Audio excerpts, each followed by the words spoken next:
Hello बच्चों, हमने last topic में भी यही पढ़ा था, representing irrational numbers on number line. हमने रूट 2 और रूट 3 को नंबर लाइन्स पे बना कर दिखाया था मैंने आपको। और मैंने आपको बताया था कि कोई भी अगर नंबर हो तो उसमें जो है हम स्टार्टिंग कहाँ से करते हैं, कि जैसे अगर रूट 5 मुझे बनाना है तो मैं पहले एक राइट एंगल ट्राइंगल रफ में बना लूँगा। ये मेरा रूट 5 हो जाएगा, तो ABC मान लूँ उसको मैं। तो H² is equals to B² plus P²। अब मैं B और P का कौन सा ऐसे कॉम्बिनेशन लूँ कि मेरा रूट 5 आ जाए। तो इसकी एक सिंपल सी ट्रिक ये है कि जो B है, जहाँ B है ना आपका, तो वहाँ पर आप ये जैसे रूट 5 है तो रूट 5 से एक कम रूट कौन सा हो जाएगा, रूट 4 हो जाएगा। रूट 4 का मतलब क्या हो गया, 2। तो ये 2 का स्क्वायर, और यहाँ पर हमेशा 1 लिखा करिए, 1 का स्क्वायर, ये 2 का स्क्वायर हो गया। तो 2 2 ज़ा 4 प्लस 1 क्या हो जाएगा हमारा 5। तो H² is equals to 5, H is equals to root 5।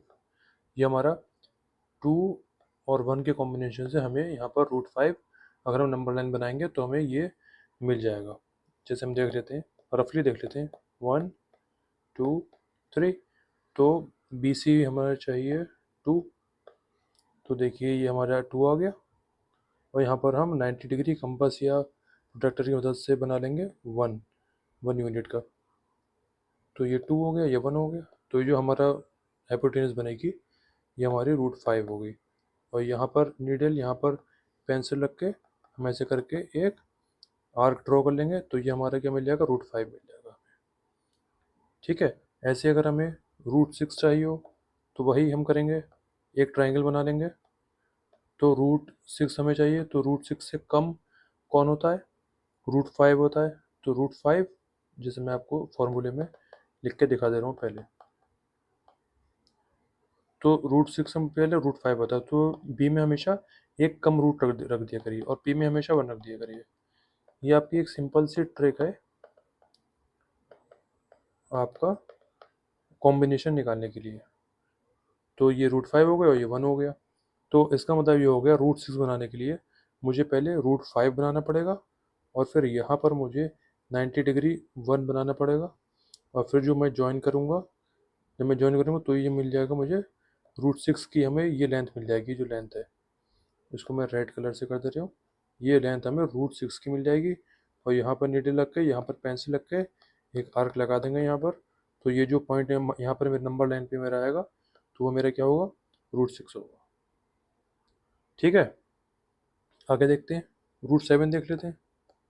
Root 7 में क्या करेंगे हम, जैसे हमने रूट 7 में भी एक 90 डिग्री का बना लेंगे ट्राइंगल।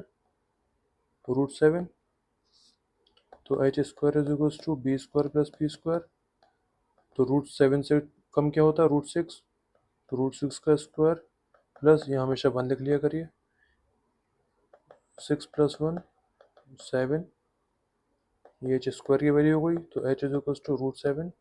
तो रूट 7 के लिए हमें बेस रूट 6 बनाना पड़ेगा, और परपेंडिकुलर 1 बनाना पड़ेगा।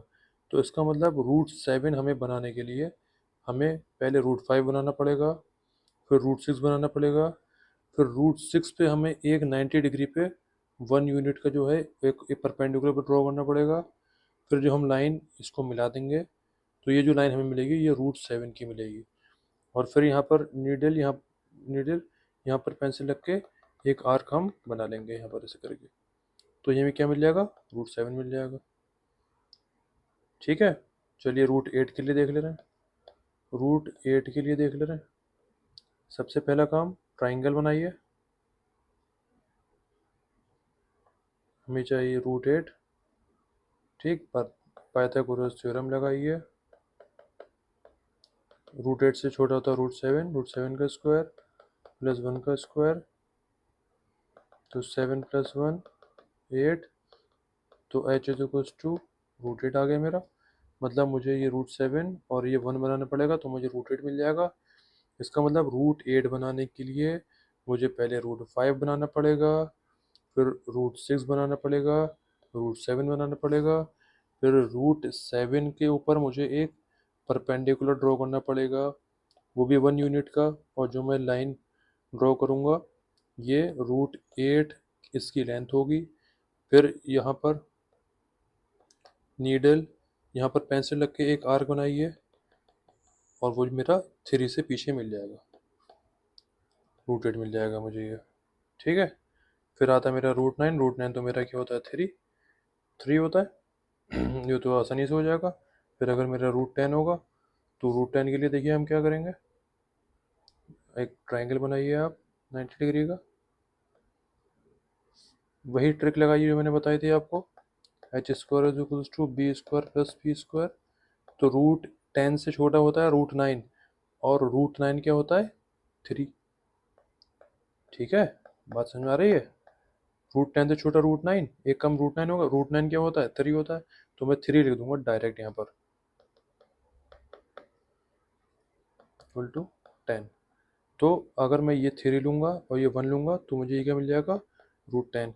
अब देखिए, अब नंबर लाइन हम नई वाली नंबर लाइन बना सकते हैं, 0 1 2 3 4। अब ये जो मेरा ट्राइंगल है इसमें बेस है 3, तो यहाँ से लेके, मैं पेन चेंज कर लेता हूँ, यहाँ से लेके यहाँ तक की मैं जो हूँ बेस ले लूँगा। ठीक है, और फिर यहाँ पर एक 90 डिग्री में क्या कर दूँगा, 90 डिग्री पे 1 यूनिट का जो है मैं एक ऑल्टीट्यूड बना दूंगा, हाइट बना दूंगा। और इसको मैं जब ज्वाइन करूँगा तो ये मुझे √10 मिल जाएगा। और फिर यहाँ पर नीडल, यहाँ पर पेंसिल रख के एक आर्क लगाएंगे तो ये जो मेरा कहाँ पर आएगा, ये √10 पर आएगा। ठीक है, बच्चे बहुत सी गलती ये करते हैं कि ये कभी यहाँ से लगा देते हैं, यहाँ से जो है ये लिख दिखा रहे हैं 1, यहाँ से जो है बना देते हैं यहाँ पर ऐसे करके, फिर वहाँ से आर्क लगा देते हैं, जो कि गलत है एकदम। ठीक है, हमेशा ज़ीरो पे कंपास की नीडल हमेशा ज़ीरो पे रखी जाएगी और पेंसिल हमेशा यहाँ पर रखी जाएगी, फिर आर्क लगाया जाएगा। ठीक, √11 देख ले रहे हैं, पहले हम एक हाइपोटेनस ट्राइंगल बना ले रहे हैं, हमें √11 चाहिए। तो h² = b² + p²। तो √11 से कम √10 होता है, √10 का स्क्वायर + 1 का स्क्वायर, 10 + 1 11। तो h² 11 है, तो h = √11। मतलब हाइपोटेनस हमारी √11 कब होगी, जब बेस मेरा 10 होगा और परपेंडिकुलर मेरा क्या क्या होगा, 1 होगा। तो इसका मतलब √11 बनाने के लिए मुझे पहले √10 बनाना पड़ेगा, √10 ड्रॉ कर लूँगा। फिर यहाँ पर मैं कंपास या प्रोट्रैक्टर की मदद से एक 90 डिग्री का एंगल बनाइएगा और इसकी लेंथ 1 रखिएगा स्केल से मेज़र करके। फिर इसको ज्वाइन कर दिएगा, तो ये जो लाइन मुझे मिली ये √11 की मिली। अब यहाँ पर पेंसिल रख के, यहाँ पर नीडल रख के एक आर्क बना देगा, तो ये जो मेरा आएगा ये √11 पर आएगा, मेरा जो पॉइंट आएगा नंबर लाइन पे। ठीक है, मेरे ख्याल से इतने एग्जाम्पल्स इनफ हैं। ठीक है, इसको प्रैक्टिस करिए, जब तक अपने हाथ से प्रैक्टिस नहीं करेंगे नहीं समझ पाएंगे। ठीक है, प्रैक्टिस इज़ मस्ट।